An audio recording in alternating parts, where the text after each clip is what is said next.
Nous avons soif de plus. Souffle de Dieu, nous t'attendons. Nous avons soif de plus. Esprit de Dieu, souffle sur nous. On le reprend ensemble. Nous avons soif de plus. Nous avons soif de plus. Souffle de Dieu, nous t'attendons. Nous avons soif de plus. Esprit de Dieu, souffle sur nous. Remplis-nous à nouveau. Remplis-nous à nouveau. Remplis-nous à nouveau. Feu dévorant, attisons-nous. La passion pour ton nom. Esprit de Dieu, tombe en ce lieu. Sois le seul maître, sois le seul maître en nous.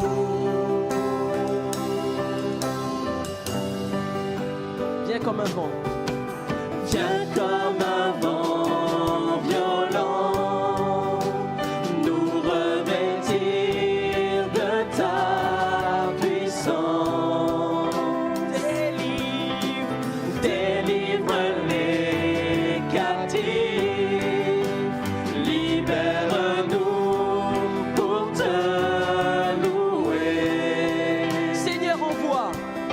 Seigneur, envoie ta gloire. Seigneur, envoie ta gloire. Seigneur, envoie ta gloire ce matin. Seigneur, envoie ta gloire. Seigneur, Seigneur, envoie ta gloire. Feu dévorant, attisons-nous. La passion pour ton nom. Esprit de Dieu, tombe en ce lieu. Sois le seul maître, sois le seul maître. Feu dévorant, attisons-nous. La passion pour ton nom. Esprit de Dieu, tombe en ce lieu. Sois le seul maître, sois le seul maître en nous. Voilà, bonsoir frères et sœurs et amis, soyez les bienvenus. Que le Seigneur vous bénisse ce soir, qui vous encourage. Et ce soir, nous allons partager la parole du Seigneur ensemble, si vous voulez bien. Et c'est vrai qu'il est important pour nous de nous nourrir de la parole du Seigneur. Je crois que le Seigneur a quelque chose à nous dire, à vous dire, à me dire ce soir. Et nous allons laisser vraiment toute la place à ce que le Seigneur puisse vraiment nous parler. Amen. Aujourd'hui, nous allons parler vraiment du péché qui peut dominer dans notre vie, qui peut prendre beaucoup de place et nous empêcher justement d'avoir une relation sincère, honnête avec Jésus-Christ. Et le thème de ce soir, c'est « Qui me délivrera ?» Parfois, des gens ils sont pris, ils sont liés, et mois après mois, semaine après semaine, année après année, finissent par se dire cette phrase « Mais qui peut réellement me délivrer ?» J'aimerais vous dire ce soir que Jésus-Christ peut vous délivrer. Ce qu'il faut savoir, c'est qu'à l'origine de toute chose, déjà, Jérémie nous dira dans Jérémie chapitre 17, verset 9, il va nous faire vraiment, là il va nous décrire un petit peu le cœur de l'homme. Il dit, le cœur de l'homme, le cœur est tortueux par-dessus tout et il est méchant. Qui peut le connaître? Qui peut le connaître? Et sur cette question, c'est vrai que vous pouvez vous dire peut-être, mais qui peut me délivrer?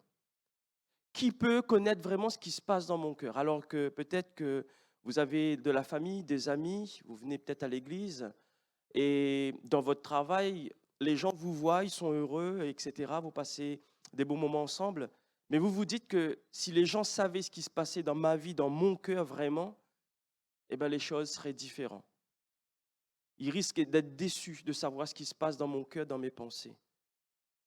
Il faut savoir, même Paul, il va dire dans Romains au chapitre 7, verset 19, car je ne fais pas le bien que je veux et je fais le mal que je ne veux pas. Et si je fais ce que je ne veux pas, ce n'est plus moi qui le fais, mais c'est le péché qui habite en moi. Amen. Il précise une chose qui est très importante. Le péché qui habite en moi. C'est-à-dire en fait qui est à l'intérieur, qui ne se voit pas à l'œil humain. Frères et sœurs, amis, ce soir, il faut savoir une chose, c'est que l'être humain, l'homme qui est loin de Dieu, qui n'a pas accepté Jésus, il a le cœur mauvais. Il suffit de regarder dans notre société, il suffit de regarder les dégâts que peut causer le péché et ses dérives. L'infidélité dans les couples, c'est terrible de voir autant d'infidélité dans les couples. D'ailleurs, le taux de divorce part en croissance. Des relations hors mariage, des relations sexuelles hors mariage. Et pour le monde, c'est normal. Le péché, il est là, il habite dans les cœurs et il détruit. Les violences conjugales, violences physiques, mais aussi des violences morales, les viols, les meurtres. On entend parler de la pédophilie. Toutes ces choses sont dans le cœur, au plus profond du cœur de l'homme. Et ça finit par déborder et ça finit par détruire l'entourage. Ça finit par détruire tous ceux qui sont autour. Certains sont liés par l'alcool, liés par la drogue, la cigarette, la pornographie. D'autres sont révoltés. D'autres subissent malheureusement l'abandon et devient dans leur cœur, il y a comme une amertume, comme une colère qui naît, qui est là et qui grandit. Ils se sentent trahis. Mais il y a aussi des choses comme le non-pardon. Le non-pardon qui fait naître beaucoup d'amertume. La jalousie, les disputes dans les foyers, la convoitise, c'est terrible. Le péché et ses dérives vraiment touchent la société. Mais qui peut délivrer cette société? Qui peut délivrer tous ces gens, tous ces hommes, toutes ces femmes, tous ces jeunes, tous ces enfants? Seul Jésus-Christ. Paul dira dans Romains au chapitre 7, 24, « Misérable que je suis, qui me délivrera du corps de cette mort ?» Ben oui, la Bible me dit bien que le salaire du péché, c'est la mort. Et Paul dit, mais qui me délivrera du corps de cette mort? Qui me délivrera? Vous savez, à la question de Jérémie au chapitre 17, quand il a dit, qui peut le connaître, le cœur de l'homme? Eh bien, il y a la réponse au verset 10. Le Seigneur dit, moi l'Éternel, je prouve le cœur, je sonde les reins pour rendre à chacun selon ses voies, selon le fruit de ses œuvres. Amen. Dieu connaît ton cœur. Dieu connaît ce qui se passe à l'intérieur de ta vie. Il connaît toutes choses. Mais mon ami, peut-être que tu écoutes l'Évangile pour la première fois et tu sais que ce que tu fais est mal au fond de ton cœur. Ne deviens pas l'instrument du péché. Ne deviens pas l'instrument du mal. Mon frère, ma soeur, ne laisse pas le péché entrer dans ton cœur. Ne deviens pas l'instrument de Satan. Ne deviens pas un instrument d'iniquité. Romains chapitre 6, verset 13 me dit, mais ne livrez pas vos membres au péché comme des instruments d'iniquité, mais donnez-vous vous-même à Dieu comme étant vivants de mort que vous étiez, et offrez à Dieu vos membres comme des instruments de justice, car le péché n'aura point de pouvoir sur vous, puisque vous êtes non sous la loi, mais sous la grâce. Amen. Amen. Mais donnez-vous vous-même à Dieu. Accepte Jésus dans ta vie. Demande à Jésus-Christ de venir pénétrer ton cœur, d'enlever tout ce qui n'est pas de lui, afin qu'il puisse prendre toute la place. Sais-tu que Jésus a tout accompli à la croix pour toi? Jésus te donne la vie. Il est ressuscité. Jésus est vivant. Amen. Il est venu pour toi, il est venu pour moi. Il est venu pour détruire les œuvres du diable, nous dit la parole de Dieu. Que s'est-il passé à la croix? Jésus a été crucifié. Les hommes l'ont mis à mort. Mais ce que je sais, c'est qu'il n'est non seulement mort, mais il est ressuscité et il est revenu à la vie. Mais qu'est-ce que Jésus a fait à la croix? Qu'est-ce qui s'est passé à la croix? Ce qu'il faut savoir, c'est que pécheurs que nous sommes, si Jésus n'était pas venu, nos péchés, nos offenses n'auraient pas pu être effacés. On n'aurait pas pu être pardonnés. Et je vous ai donné au début de ce message les dérives du péché, les conséquences du péché dans le monde. Si Jésus n'était pas venu, voilà ce que ça aurait été le monde à 100%. Mais Dieu merci que Christ est venu. Il s'est révélé à notre vie et nous voyons les choses différemment. Alors, qu'est-ce qui s'est passé à la croix? Nous pouvons le lire dans Colossiens au chapitre 2, verset 13. Il est écrit, vous qui étiez morts par vos offenses et par l'incirconcision de votre chair, il vous a rendus à la vie avec lui, en nous faisant grâce pour toutes nos offenses. Il a effacé l'acte dont les ordonnances nous condamnaient et qui subsistait contre nous. Et il l'a détruit en le clouant à la croix. Amen. Voilà ce qui s'est passé à la croix. Jésus a détruit les œuvres du diable. Tous nos péchés, toutes nos offenses, par son sang, il vient et il nous lave et il nous purifie de tout péché. Tu es libre en acceptant Jésus, libre de tes péchés. Mais le crois-tu ce soir? Est-ce que tu crois honnêtement, sincèrement dans ton cœur, en demandant et en criant à Jésus-Christ, en lui demandant de venir opérer ce miracle dans ton cœur, que Jésus, à l'instant même, peut te sauver? Alors si tu crois, à ce moment-là, il y a un verset qui nous dit dans Marc 16, 16, « Celui qui croira et qui sera baptisé sera sauvé. Mais celui qui ne croira pas sera condamné. » Oui, oui, sera condamné à cause de notre mauvaise nature. Mais moi, ce que je sais, c'est que Jésus est présent. Là où vous êtes, chez vous, dans votre maison. Jésus est présent là où tu es, peut-être à l'hôpital, peut-être dans un foyer, peu importe où tu es. Jésus est présent. Et il est là et il se tient à la porte. Apocalypse 3,20 me dit, « Mais voici, je me tiens à la porte et je frappe.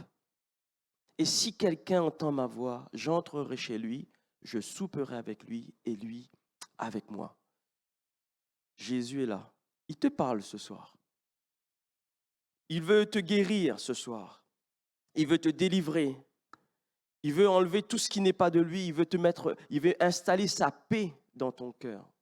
Mais vas-tu l'accepter? Vas-tu l'accepter? Jean 5, 24 me dit, en vérité, je vous le dis, celui qui écoute ma parole, c'est ce que vous faites ce soir, et qui croit à celui qui m'a envoyé, c'est-à-dire Jésus-Christ, eh bien, il a la vie éternelle.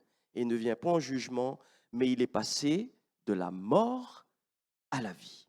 Amen. Il est passé de la croix à la résurrection. Il est passé du péché à la sainteté, à la sanctification. Accepte Jésus dans ta vie, mon ami.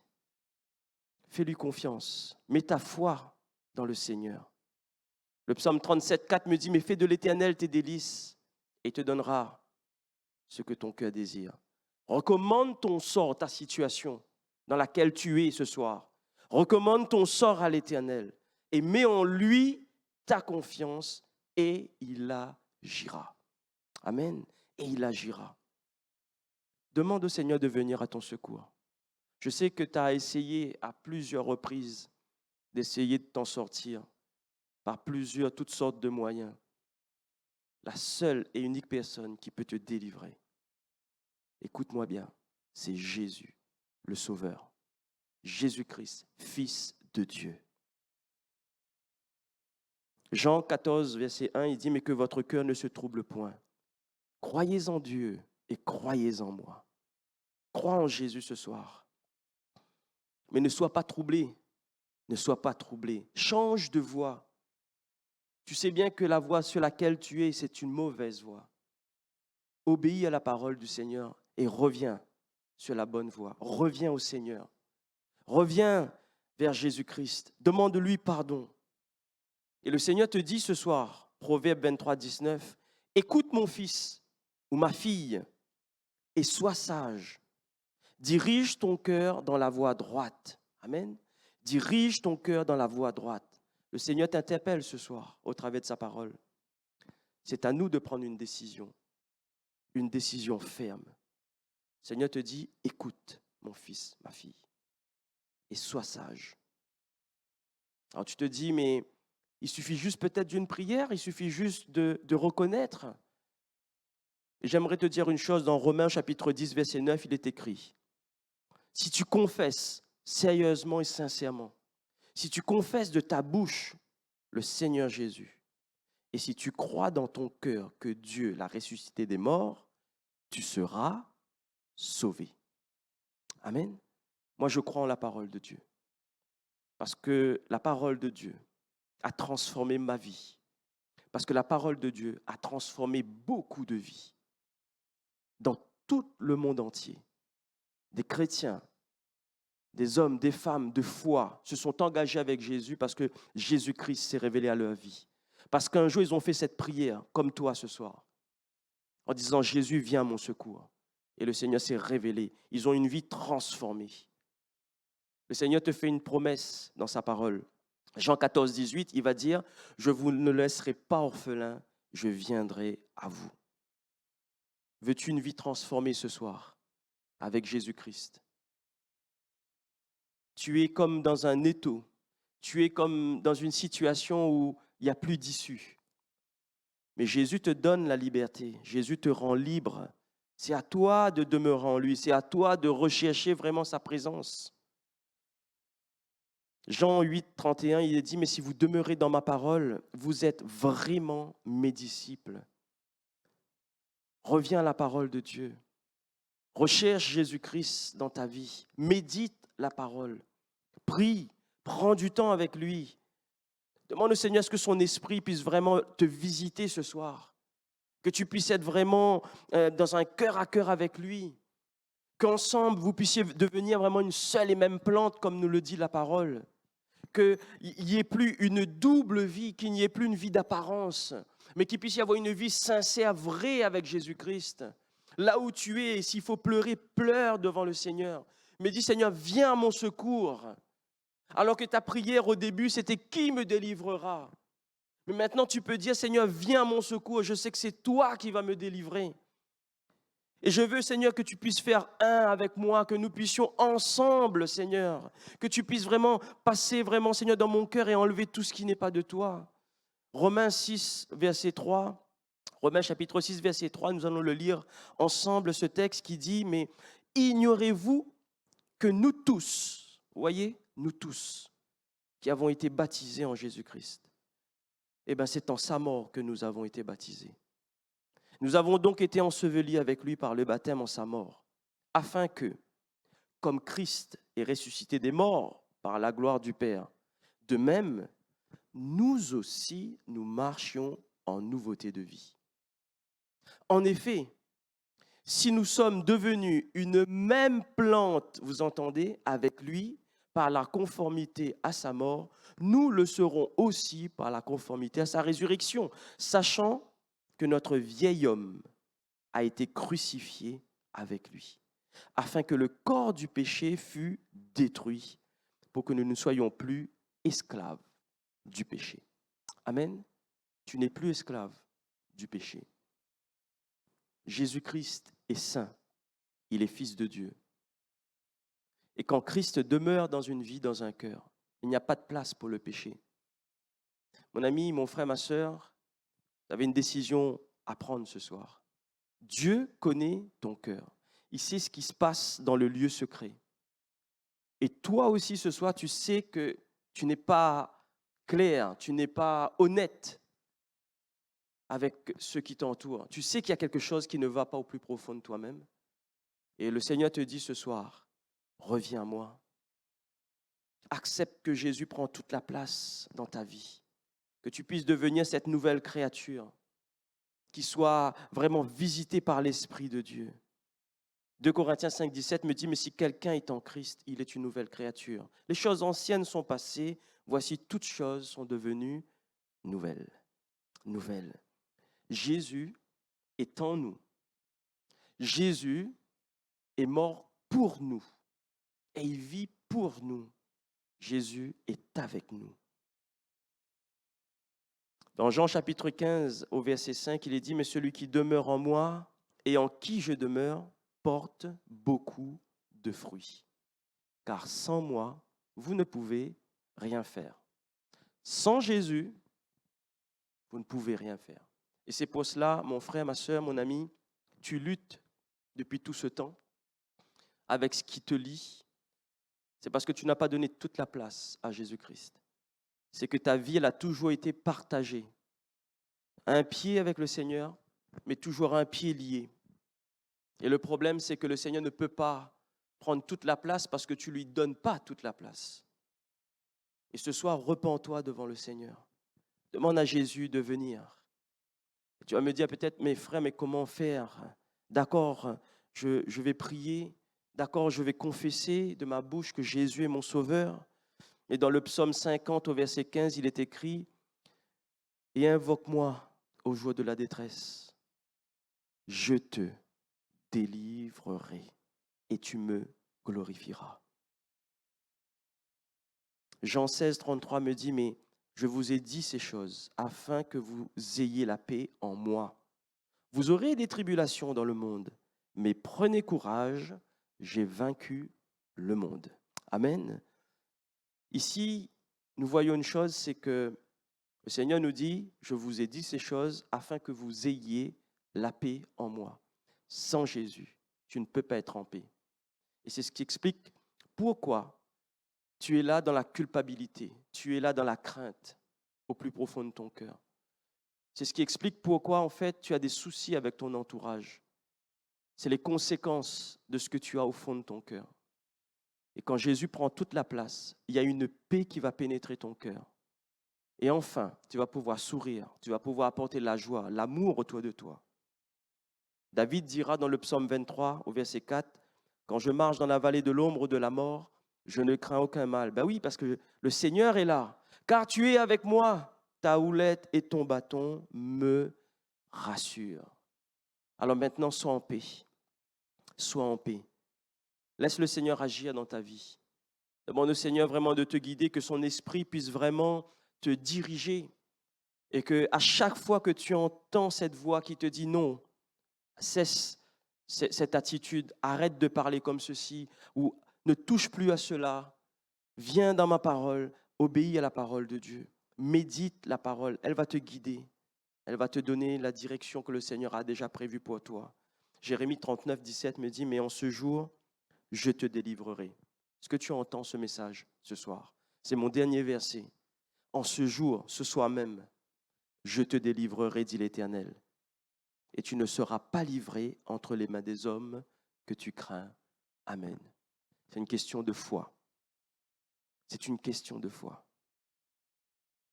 Viens au Seigneur Jésus de tout ton cœur. Demande au Seigneur vraiment de venir à ton secours. Et il viendra. Ce soir, je vous ai dit, il frappe à la porte. Ouvre la porte de ton cœur.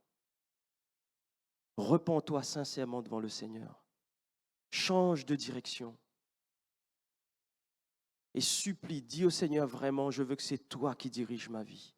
Et le Seigneur te dit, mais en ce jour, dit l'Éternel, je te délivrerai. Que le Seigneur vous bénisse. Que le Seigneur vraiment vous relève. Qu'il puisse y avoir des témoignages. Ce soir, c'est une soirée de délivrance. Je le sais, je le crois. Puisque la parole de Dieu n'est jamais annoncée en vain. Dieu vous aime. Jésus-Christ a donné sa vie pour toi à la croix. Alors que le nom du Seigneur soit béni durant cette belle soirée. Amen. Seigneur, je veux te dire merci pour ta parole. C'est vrai que la nature humaine, Seigneur, par elle-même, sans toi, Seigneur, sans Jésus-Christ, la nature de l'homme est mauvaise. Il y a beaucoup de conséquences négatives, Seigneur, et nous ne pouvons pas nous en sortir si nous n'acceptons pas Jésus-Christ dans notre vie. Alors, Seigneur, viens pénétrer les cœurs ce soir. Viens toucher des vies et que celui ou celle qui est lié, qui est prisonnier, Seigneur, que tu puisses délivrer encore ce soir. Parce que je sais que le miracle est aussi pour aujourd'hui. Le temps des miracles n'est pas passé. Seigneur, tu ne changes pas. Tu es le même hier, aujourd'hui et pour l'éternité. Et que ton nom seul puisse être glorifié durant cette soirée, Seigneur. Amen. Que tu fais. Nous allons dire, Seigneur, gloire à toi, Jésus. Gloire à toi, Seigneur. Oh, Jésus. Oh, gloire au nom du Seigneur ensemble.